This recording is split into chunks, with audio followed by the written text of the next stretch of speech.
Just want to start out with a few things. First off, I just wanted to congratulate Kevin Warren being named yesterday the Big Ten commissioner, sixth commissioner in Big Ten history.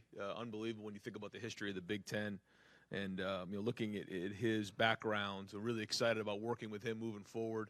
We've done so many great things here in the Big Ten, and the future obviously is going to be really bright with Kevin. Also want to congratulate Jim Delaney, an unbelievable career, what he did for the Big Ten and 30 years of service. Also just wanted to note, I'm really proud of, our APR was 987, number 2 in the Big Ten, and also 11th nationally. It just goes to speak to the support system we have in place here academically with the guys and the people that we're recruiting here, the families we're recruiting here, and then the support system that's in place. I also, wanted to talk a little bit about today. Nina and I decided that we're going to team up with Nation Children's on Your Sleeves, or On Our Sleeves campaign here, which is addressing adolescent and teenage mental health in Columbus. And, we decided to team up with these people here because what they're doing is something that's really hits home with me, hits home with Nina, and something we want to be a part of. It's kind of on the cutting edge, in terms of what they're trying to do in building a hospital next spring for teenage and adolescents in crisis.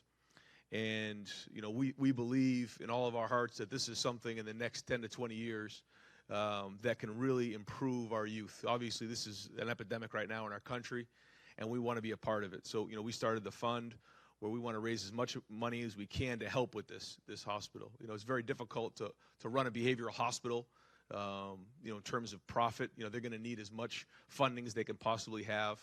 And the idea is that, we're kind of one of the first hospitals in the nation to have something like this. And the idea would be that throughout the country, people see this as a way to improve the mental health in Columbus, and then hopefully it spreads throughout the country. So we want to be a part of it. We see mental health as a major issue. Should we see it here at the college level? We see it with our team, and obviously throughout the state. So, really humbled to be a part of this, and hope that we can make a major impact and save some lives moving forward. So I would like to answer any questions. I know you guys have some football questions. Anything else too with the fund? Would love to answer those now. Great, thank you very much. We'll open it up front row, middle, Dave. Ryan, looking at Justin Fields, from a football standpoint, what is something you feel really good about him and his development, and maybe what are some things that you feel like he really still needs to work on to become the quarterback he needs to become? Yeah, when you go back and look at him, I have to always stop myself because this is somebody who has so much talent, and physically God gave him a ton of gifts. But learning to play the position is something, you learn through experience. He just doesn't have that experience. So we can't substitute that. That being said, we have so many tools and resources in place that he can use to get himself advanced along the way. So there's film, there's workouts, there's throwing on his own with the receivers and the tight ends and running backs. He has to do that in the summer on his own. We can't do that with him. And then there's going to be preseason camp and trying to get as many reps as we possibly can. We have different ways to do that in the summer, virtual reality, all kinds of different tools to try to get him advanced in all of our quarterbacks, all of our positions. But he's done a good job so far. He's been working really hard in the weight room. He's been doing a good job, studying film. You can actually take the iPads home and watch film, and we have so much film to go off of the last couple of years, studying it in your dorm. So it can't just be the 8 hours of the week. It's got to be more than that on his own. And looking at the offensive line, how do you feel about that group going into camp? Do you feel like you have a good idea who the starting 5 will be? Do you feel like you guys will do some rotating? Just where are you at with the offensive line? I have high hopes for the offensive line. Seeing the way that they're running around right now there, Mumford is really, looking strong right now. And then when you kind of roll them all out there, we have some guys who have a chance to be really good. And, they're all going to be kind of battling for spots. We lost 4 guys right there, but then there's some guys who have some experience, who've been in the program a little bit, some other guys who have some playing experience in there. So it's going to be a great competition, but I think it can be a strength for us. Obviously, the more they play and the more they gel in the preseason, and then in September will be important, but a talented group. Second row left, Bill. Ryan, you're going to have 6 quarterbacks in your room. All of them arrive here within the last calendar year. I know it's not only happening here; it's happening all over the country. Does that sort of dramatic kind of turnover what you've observed at other programs and how things are changing so rapidly? Does it impact at all the way you recruit that position, or can you sort of just continue with business as usual and like hope you can keep things together? Yeah. There's not a simple answer to that.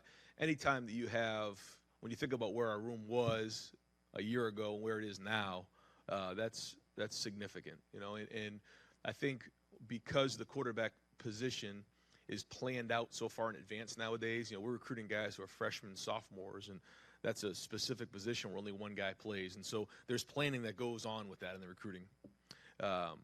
When somebody who's a sophomore comes out, it kind of just leaves the whole room in disarray.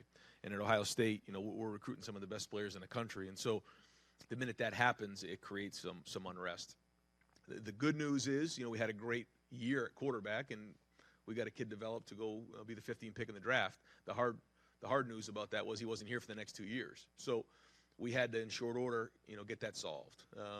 You know, the transfer portal and all the transferring that goes on, I mean, that's not great for college football in a lot of areas. You know, it's hard to take, but it is what it is. And, you know, I think that we did a great job of, you know, kind of filling that room back up. And so the hard thing is none of those guys have done it. They haven't taken one snap. You know, I think maybe Chugs has taken, you know, one snap or two snaps, but that's it. So it's a major challenge for Coach Yurcich in that room to kind of build this offseason and then into the preseason. Among that group of new guys you brought in, just what was it that you liked about Gunnar Hoke, his skill set, and like, I'm assuming the fact that he's from here too. What you like about him? Yeah, first off, that he's from here and he understands what Ohio State is. He's got bloodlines here. That matters to us.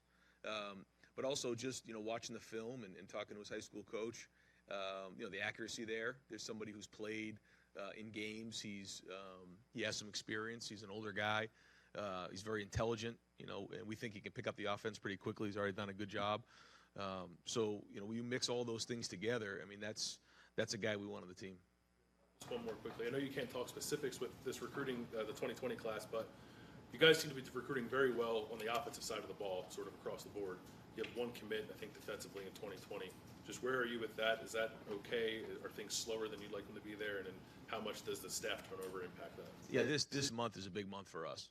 So, you know, there was a couple positions in need on offense, you know, and we're working through all those. But it's really where are we going to be at the end of June? That's when I think we'll have a better handle on the whole class. Right next door, Ari. Ryan, speaking of just staff turnover in general, you've had a spring since you basically changed the entire defensive staff. You brought in some new guys on offense. After evaluating the way the first spring went and, you know, everything from recruiting to how was just the staff in your mind and the thing that you built here meshing? So. You know, in the offseason, everything, if things don't look good in the offseason, then you got a real problem. You know, this time of year, you know, it's a positive feel on everything, and that's good. But I do feel like the staff is coming together. I do feel that there's a camaraderie there, which I think really matters. I think your team feels that, the relationships between the assistant coaches. But I think we got a good mix. We got a good mix of, you know, ages. We have a good mix of backgrounds. And so I think if you talk to our players right now, they're excited too. I think that their relationships that they're building with their coaches is really strong. And this is the time of year to do that, because once, you know, the bullets start flying in September, it's too late for that. So.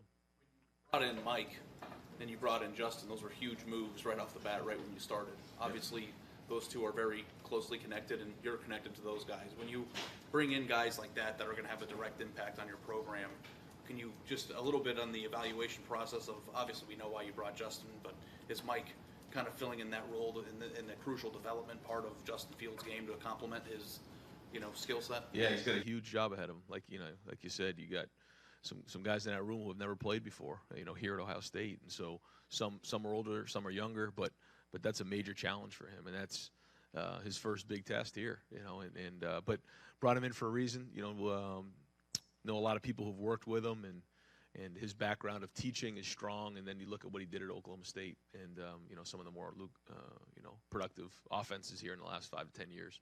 So that was kind of the reasoning there. And anytime you hire somebody, first off, you want to know their background, but also people who've worked with him. And you know, he's a guy who loves football, you know, loves the X's and O's of it, loves to create relationships with the players, and And so, so this is a huge time for those guys to really build that relationship and then be ready to play on August 31st. Front row left, Steven. Yeah, to harp on the Gunnar Hoak situation, him being an Ohio guy, and you're saying you look so far ahead out when you're looking for quarterbacks. Is there any emphasis on looking for Ohio quarterbacks when you guys are making that search? Yeah. I mean, Ohio always has precedence over everybody, and so it matters to us that somebody understands what the rivalry is. Somebody, grew up a Buckeye fan. All those things do matter, and so we look at all that stuff first. Anytime we go through our recruiting board, anybody who's from Ohio is in red. Everybody else is in black. It's just different, and so we absolutely look at that, and so that's something even moving forward we'll put even more emphasis on. On the lines of the new Big Ten commissioner, as a new head coach in this conference, is there anything that you would like to see the Big Ten involved on? Well, no, I think, this being my first year, I had an opportunity to go and spend some time there and go through, a couple of days of just talking with the head coaches and with Jim Delaney and getting an opportunity to feel what that was like, talking through rules, talking through TV contracts and things like that. And so that was a good opportunity for me to get a feel for what that was like. And then as that comes around next spring, going through a whole year of it, I think at that point, I'll have a better feel for where I'm at and have more to contribute. Front row right, Austin. Ryan, how is the summer structured for the players? Like, I know you don't have OTAs or mandatory camps and all that stuff in like the NFL, but what would a typical week be like for these guys at this point? Yeah, so they're lifting, and they'll have lifting groups based on where their class schedule is. Usually we have 3 lifting groups a day. And then we break them up differently every day. So sometimes it's by position, sometimes it's by class, sometimes it's offense and defense, based on what kind of running we'll be doing. We're an 8-hour week. And so, those guys are in the weight room doing some lifting. They're on the field doing some running, different drills, and then they have class. When you guys send them off or get a couple chances to meet with them, what's the message for a June or July? I know training camp is different, you said, when the bullets start flying, but what do you want them to accomplish in some time? Well, the first thing is leadership. The second thing really is, getting some team camaraderie going and building those relationships with each other, building those relationships with the coaches. You don't have a full course load in the summer. It's a little lighter. So you get an opportunity to build some of those things. You spend more time together. And I think that's really, really important. I mean, the football part of it, in terms of strength and conditioning, speed, power, all those things are really important. We tested in the 40 last week, and the numbers were off the charts, and that's going great. But it's really about building that team, esprit de corps right now. No. Second row right, Rob. You mentioned a little bit about the transfer portal. I don't think in this setting we haven't heard your thoughts on it. Coming from the NFL, free agency, you saw how that worked. It's a different thing, but what are your thoughts on the transfer portal and the good and bad of it? It's complicated. It's a complicated issue, and it's one of those things I can't just give you one sentence and kind of answer that. There are parts of it that I completely understand. There are other parts that make me very, very nervous about where the future of college football is going with it. But there's not an easy answer. It's a complicated issue, and it's something that everybody's thinking about, talking about, and it's something that is an issue, and it is something that we're considering in terms of how we recruit. So I wish I could give you one answer on that, but we'll save that for another day. Lines of recruiting. I mean, how is that affecting things? I mean, you've got 6 guys. You don't know how many are going to be here next year. I mean, what's the planning that goes into that, I guess? Well, I think the first thing is you have to be very clear on, when someone gets on campus, what's going on. I think that it's forcing coaches to be very clear in their communication on what the expectations are once they get here, and then doing a great job of communication once they're here. When you're recruiting somebody, you're trying to show them all the positives about your school. But you also need to talk to them about maybe, every place has pluses and minuses so that they understand those things when they get here. So that the minute something doesn't go well, they're not on the first, train out of here. So, again, I'm very, very proud of what we've done here. When you look at our numbers, we're as good, if not better, than everybody else in the country in terms of this situation you're talking about. I think our culture is really, really good. I think the communication's good. I think our families and their parents and the type of kids that we're recruiting all matter to that. And then having the Ohio base is critical too. In recruiting, I'd be a little maybe awkward to talk about transfer portal and that whole thing. Absolutely. I think you have to have those things. I think you have to be transparent in talking to the parents, because it's not about winning the social media battle or the number 2 rankings in the country. That has nothing to do with 4 or 5 years. I mean, you might sign the number 2 kid in the entire country, and then he jumps in the transfer portal, and the next year, what is that? That doesn't mean anything. What matters is when they get here, being successful on the field, off the field, getting their degree, getting a job after they're done playing football, and having a great career. That's what matters. And so we just talk about that. And that's where, in recruiting, we make sure that all the recruits spend a lot of time with our players. Get in that locker room, get around those players. Ask them, because they're the ones who really know. So those are all the parts that we talk about. Fourth row, middle. Pat. Coach, I want to ask you about the H-back position. Under Coach Meyer, we saw it kind of evolve from a hybrid running back receiver and the Dontre Wilsons to more of a slot guy this last couple of years. And this spring we heard about Jeremy Ruckert potentially playing some there. How do you see that position working with this offense this coming year and as you progress further with the offense you envision? Yeah, it's a good question. That position, that H position, could take on a lot of different roles. It can be a third receiver. It could be a second running back, or it could be a second tight end based on the body type. And so we kind of have all those. We have Jeremy. We have Rashad. We have DeMario McCall. We have KJ, obviously. We have CJ. We have a Jalen Gill. All those guys are kind of different body types in the same role. And then having the ability to either bring them in to the backfield, bring them in as attached, bring them in motion, keep them split out, those type of things, just so that defenses can't get a beat on you. But we'll put the best 11 on the field that gives us the best chance. And if it is an extra tight end or an extra running back, we'll do that. But it all kind of depends on, how the preseason goes and the identity of the offense. Yeah. Deep center field, Jared. Hi, Ryan. I didn't know until this morning, reading the news release, about the circumstances of how you lost your father. And I wanted to ask you a little bit about how that shaped you growing up. And now that you've had this opportunity to create this fund specifically for mental health, how losing your dad shaped your thoughts on the importance of mental health?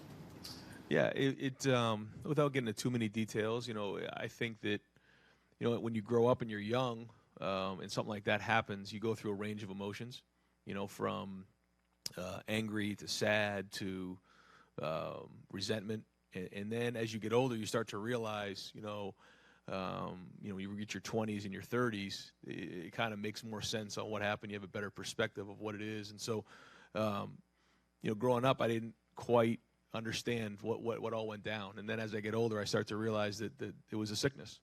And that there's people out there that need help, and that there's a stigma attached to it that I don't think is right. And it's a stigma that maybe even as a young person I bought into. And then as I get older, I don't buy that anymore. I think that it's just like any other sickness. I think if somebody has cancer or somebody gets ill, they need treatment. Well, it's the same thing with mental health, and I think that's the biggest thing, is breaking these stigmas, breaking the stigma of not, especially men, of not having those conversations that they need help. And so, to the point here where even in-house here, we're going to have 2 sports psychologists, 2 athletic counselors that are here for our guys.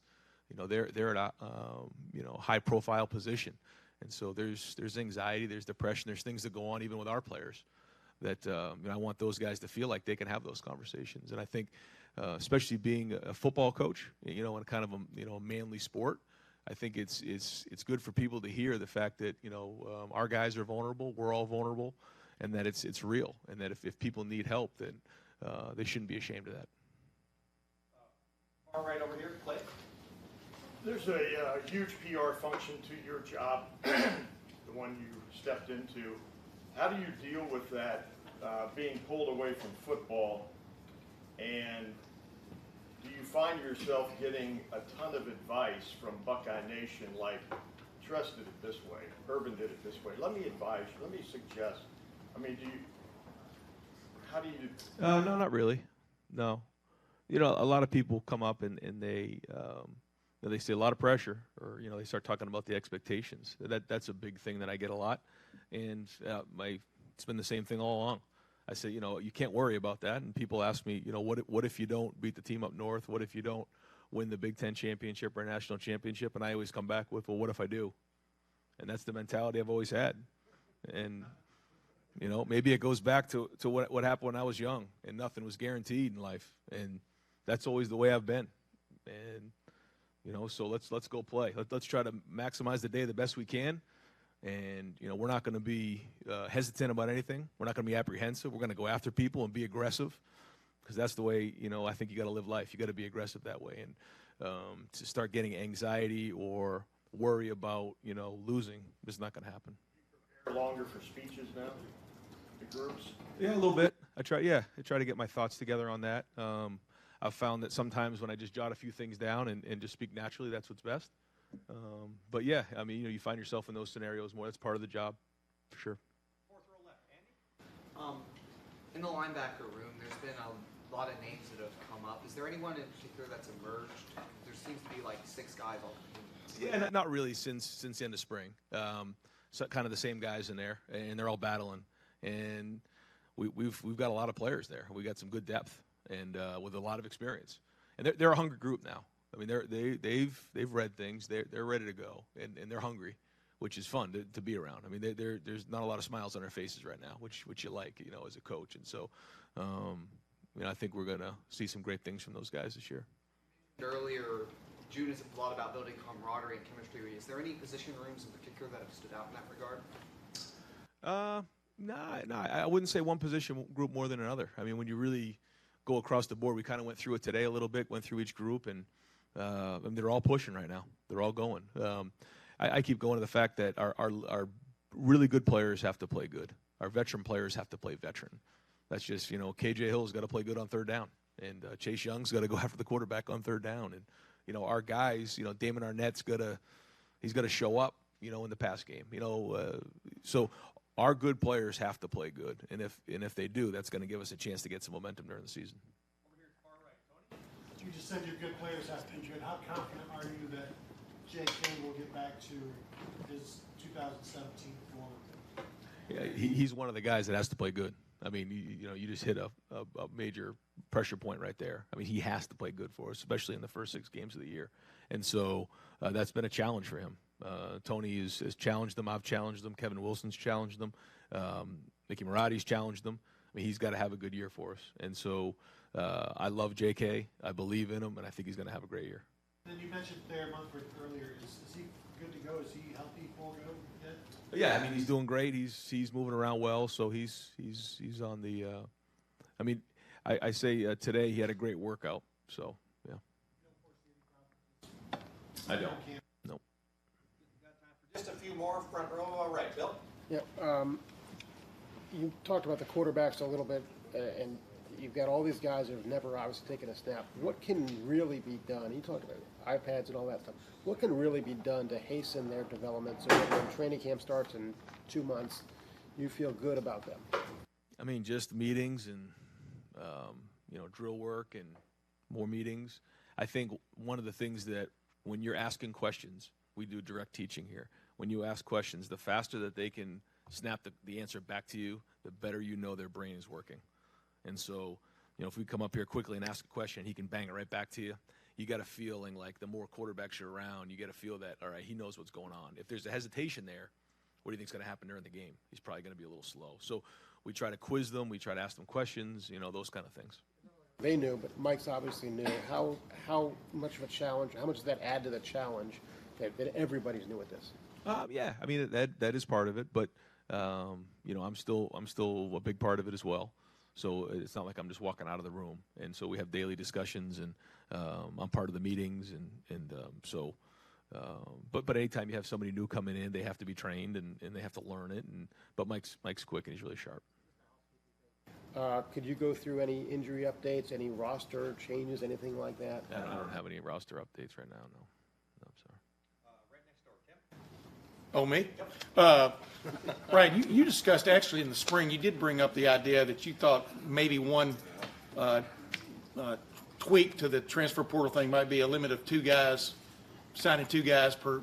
What have you thought along those lines from the standpoint of where you might go with this? What I've found is that it's a complicated issue. You know, I think it's easy for me to have ideas, but there's a lot more to it than that. And that's being at the Big Ten meetings and having those conversations with coaches and commissioners, administrators. I realize that there's some complexity to it, and there's no easy answer.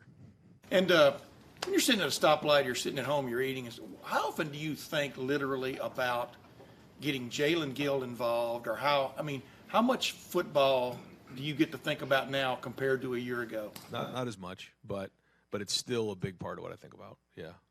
Are you continually doodling in your mind of ways to get? How does that work for? Yeah, for sure. Yeah, I mean, when I go to bed at night, that's what goes through my mind is what is this going to look like? Because to say it's going to look like it did last year, that's foolish. You know, there's so many different bodies in there. There's a bunch of guys we're replacing and new personalities with new skill sets, and so how do we maximize those guys? And the answer can't be just like last year because that's how we've done it. That doesn't work. But then also the different perspective I have now is how does that fit into special teams, the defense, and the bigger picture, not just about offense, because I think we are going to have a good defense. I think we are going to be really good on special teams. So how does that fit in with a young quarterback? How soon, or maybe is he still working? How soon does like Yursich, has he become fluent in how y'all address things, offensively? You know what I mean? Yeah. Talking the talk. Yeah, no, pretty quick. He's bright. I mean, he picks up on it quick, and he's all in. Sometimes when you have some older guys who've had some experience, well, this is how we did it. And he hasn't been that way. I mean, he has good ideas. He brings things up, and he'll show us ideas of things he's done, but he's totally bought in, which that's really, really important, especially at the quarterback position. So. Final question, front row. Joey? You mentioned communicating with guys when they're coming in. What did you communicate with Gunnar Hoke as far as quarterback competition and that sort of thing? Yeah, that he's going to come in and he's going to get reps with the ones and he's going to compete for the starting job. Justin got here in February and he's did not win the job. But that wasn't part of the spring. The spring was just to try to get some 15 practices under our belt and learn the offense. But now in the preseason is where the real competition goes. So he's going to have great opportunity. He's got to learn in short order. He's a little bit behind in terms of the couple months that we had in the spring. He wasn't here. But he's also really, really sharp. I think he'll pick it up quick and then let the competition begin in August. Freshman came to campus this week. You get to see him a little bit in workouts. Is there anybody you're looking forward to see? I'm looking forward to see all of them. Interesting group, great group. We just went through them all. We tested them yesterday. Has a chance to have some guys to make some impacts. But in order to get an idea who that's going to be, it's so early. They just showed up today. But very excited about them. Very interesting group. Again, some positional needs there even for this year. Steele at running back and Craig Young at a position of need on defense and a couple guys in the offensive line. So it'll be interesting. Coach, thank you very much. Thanks.